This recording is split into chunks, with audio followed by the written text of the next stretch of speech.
The stars had never looked so quiet. From the viewport of Horizon Station, Admiral Elias Cade watched the endless night stretch around him like a predator waiting to strike. The Milky Way's spiral arms glowed faintly beyond the shielded glass, but Elias could not shake the feeling that the galaxy itself was holding its breath.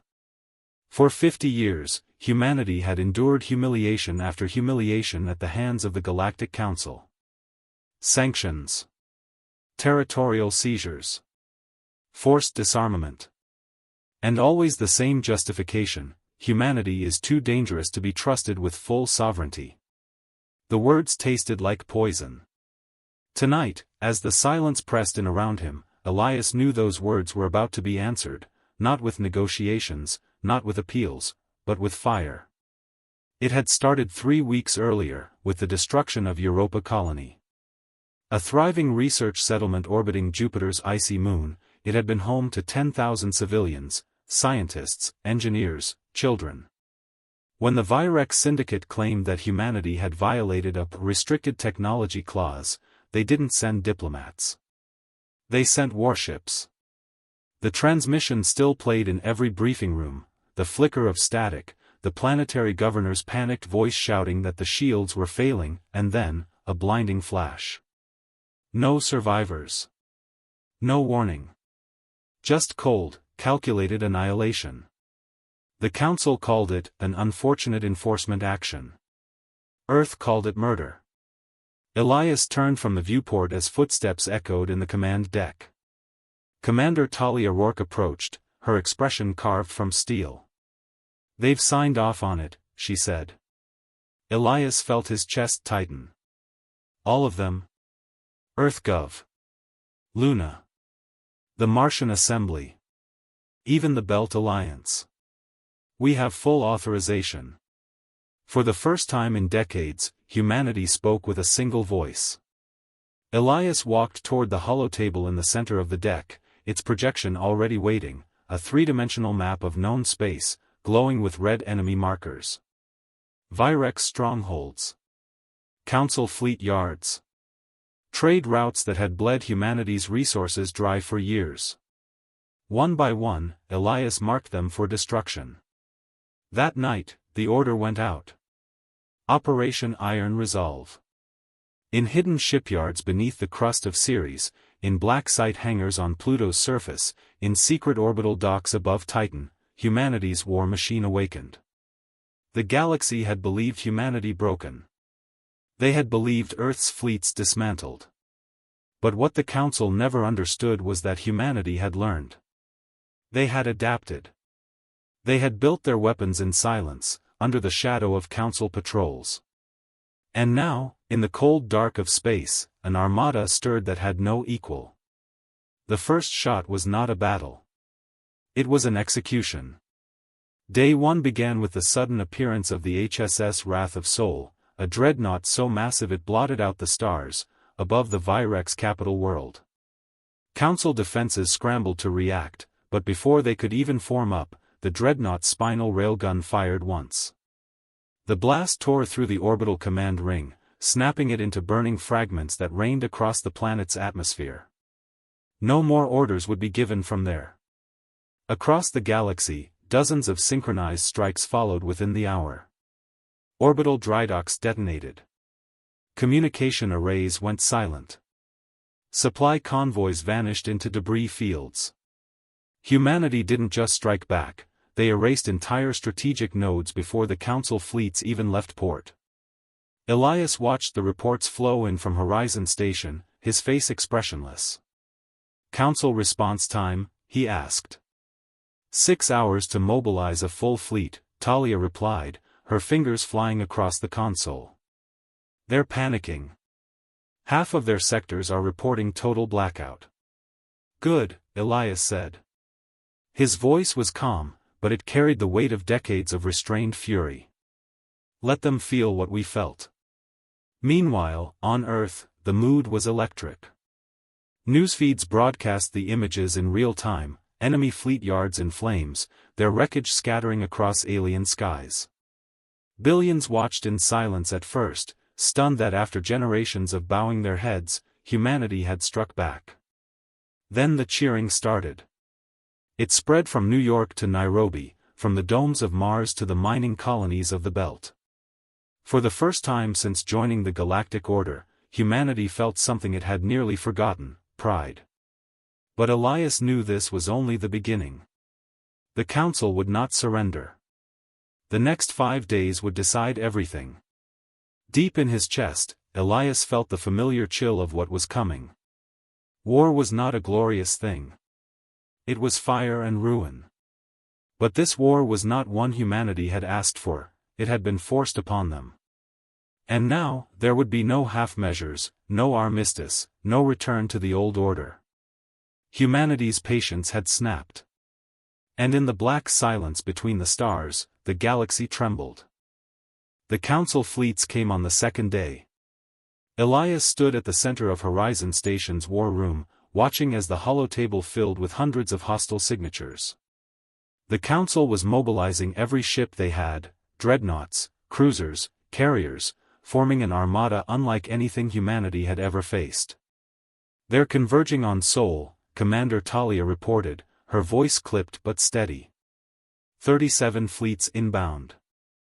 Estimated time to arrival, 14 hours. "Good," Elias said softly. Around him, the deck crew exchanged uneasy glances. Most commanders would have been rattled at the thought of the galaxy's most powerful fleets heading straight for them. But Elias Cade had planned for this moment for decades. He turned to the tactical officers. "Activate the bastions. Deploy the Ghost Fleet." The Ghost Fleet.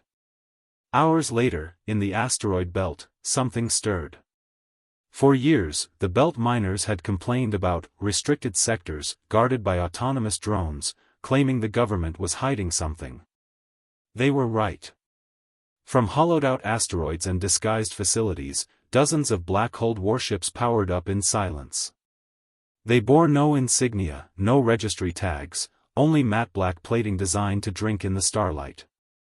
They were humanity's secret weapon, stealth cruisers and AI-driven gunships, invisible to most scanners until they were already on top of their prey.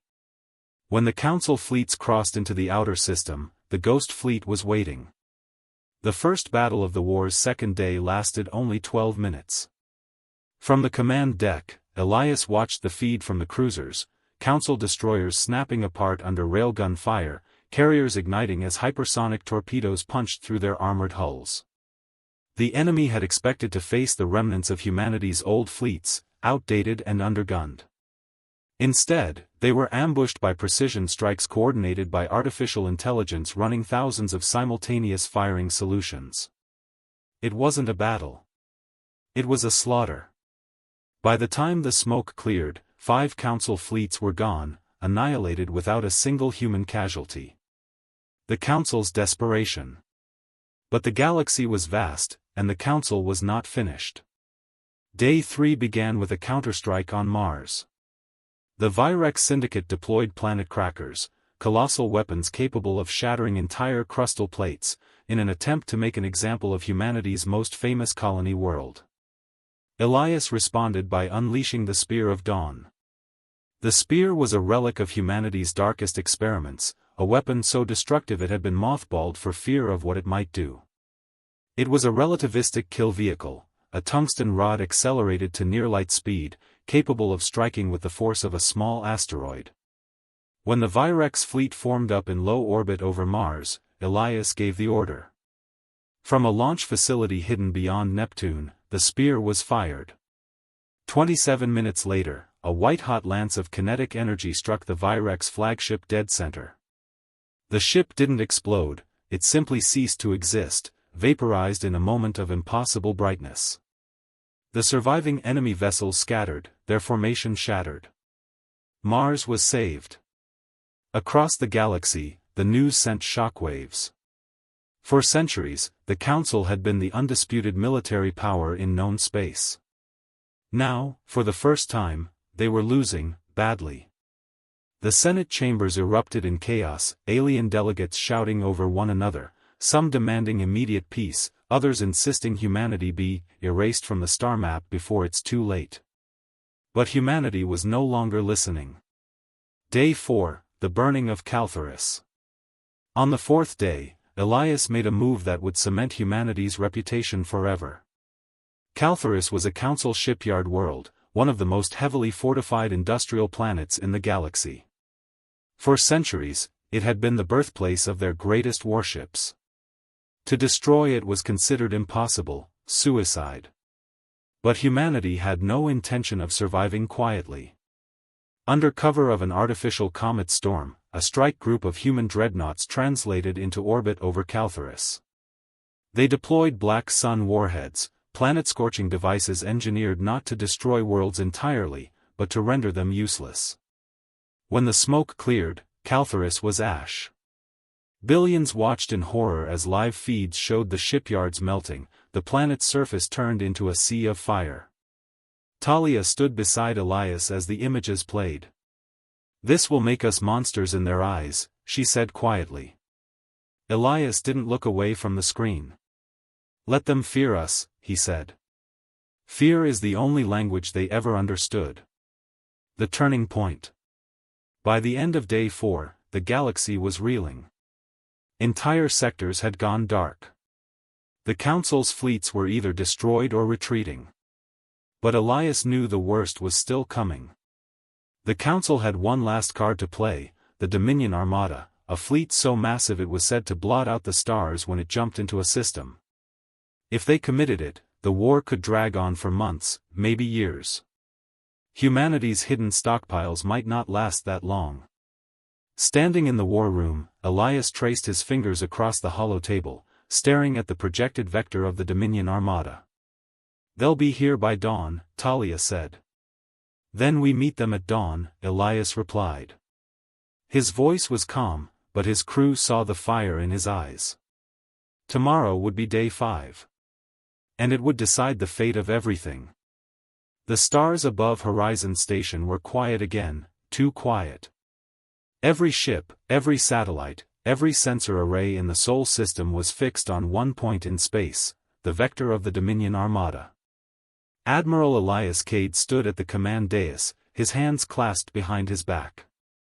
Around him, the war room was dark except for the glow of the hollow table. "ETA?" he asked. "For minutes," Commander Talia Rourke said, her voice like iron. Elias nodded slowly. "Sound the alert. Bring every ship online. It ends today." The arrival. When the Dominion Armada jumped into the Sol system, the void itself seemed to scream. Thousands of enemy warships unfolded from hyperspace, their hulls bristling with weapons, their engines casting pale fire. From dreadnoughts to battlecruisers, carriers to frigates, they filled the dark like a wall of steel. Every civilian across the system saw it, the live feeds broadcast the moment humanity's greatest test arrived. On Mars, colonists crowded into observation domes, staring up at the sky. On Luna, technicians prayed in hushed whispers. On Earth, billions held their breath. Then the first shot was fired. Day 5, the battle for Sol. The opening volley lit the night like a newborn sun. Enemy kinetic slugs streaked toward Earth, but the planetary defense grid, long kept secret, came to life. Orbital rail batteries punched through the incoming fire, detonating half the projectiles before they breached low orbit. Then humanity's fleet moved. The HSS Wrath of Sol led the charge, its engines flaring as it dove headlong into the largest armada in history. Behind it came the Ghost Fleet, their black hulls vanishing into the void before reappearing within firing range. The first clash was chaos, bright lances of plasma, railgun slugs, and missile storms ripping the blackness apart. Ships died in silence, their explosions mere flashes against the infinite dark. From Horizon Station, Elias watched every move, every casualty report. "Hold the line," he ordered. "Drive them back." The battle raged for hours. By midday, both sides were bleeding. Dozens of human cruisers lay shattered, tumbling silently through space. Hundreds of Council ships burned. The Dominion Armada was taking losses far beyond anything it had ever suffered, but it still pressed forward, inexorable as a tidal wave.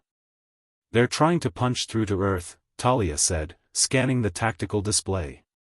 "They won't," Elias said. "Not while I still breathe." The last weapon. By nightfall, the situation had reached a critical point. The Armada still numbered in the thousands, and humanity's fleet, though inflicting staggering damage, was being pushed back toward Mars' orbit. Elias turned to his chief of operations. "Prepare the crucible." The room fell silent. Everyone knew what that meant.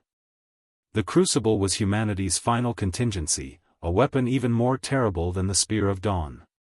It had never been tested, its use could annihilate not just the enemy, but destabilize the entire system if mishandled. "Admiral," Talia said quietly. "If we fire it, there's no going back." Elias' jaw was set like stone. "There is no going back," he said. "The crucible ignites." From a hidden facility buried in the crust of Mercury, the crucible came online. Massive graviton capacitors spun up, feeding power into a device so colossal it could barely be called a weapon. It was a starkiller. When it fired, the sun itself seemed to flare in rage. A beam of condensed gravitic energy lanced out from Mercury, sweeping across the battlefield. Council warships caught in its path crumpled like paper, their hulls crushed into singularities before exploding in white fire. For the first time, the Dominion Armada faltered. "Push them!" Elias roared. "Every ship, advance! Break them!" Humanity surged forward. The Ghost Fleet struck from the flanks, dreadnoughts poured railgun fire into the enemy lines, and the crucible fired again, and again, each blast tearing entire formations apart. By dawn, the Armada was broken. Day 6, the surrender. The sixth day dawned quiet. The surviving Council ships fled, retreating beyond the heliopause, their formations shattered. The once proud Armada had been reduced to wreckage and burning hulks drifting in the void. Elias stood in the war room, staring at the battle map as the last enemy signatures vanished from the system. "Transmission incoming," Talia said. Elias nodded. "Put it through." The face of the Council High Speaker appeared, weary and pale. For a moment, the alien said nothing. Then, in a low voice, it spoke the words that would be remembered for centuries. "Humanity, we yield." When the message reached Earth, the planet erupted in a storm of cheers. Cities that had been silent for days came alive with celebration. Mars lit up its entire night side in a display of synchronized lights. Even the Belt miners broadcast victory sirens through the commnet. But in the war room, Elias did not smile. He stared out at the wreckage field beyond the station, the twisted remains of ships, human and alien alike, drifting in cold silence. Was this the only way? Talia asked softly. Elias didn't answer at first. Finally, he said, "They thought we would kneel forever. Now they know better." A galaxy forever changed. Weeks later, a new treaty was signed. The Galactic Council recognized humanity not as subjects, but as equals. The borders Earth had lost were restored. The Council fleets withdrew from human space.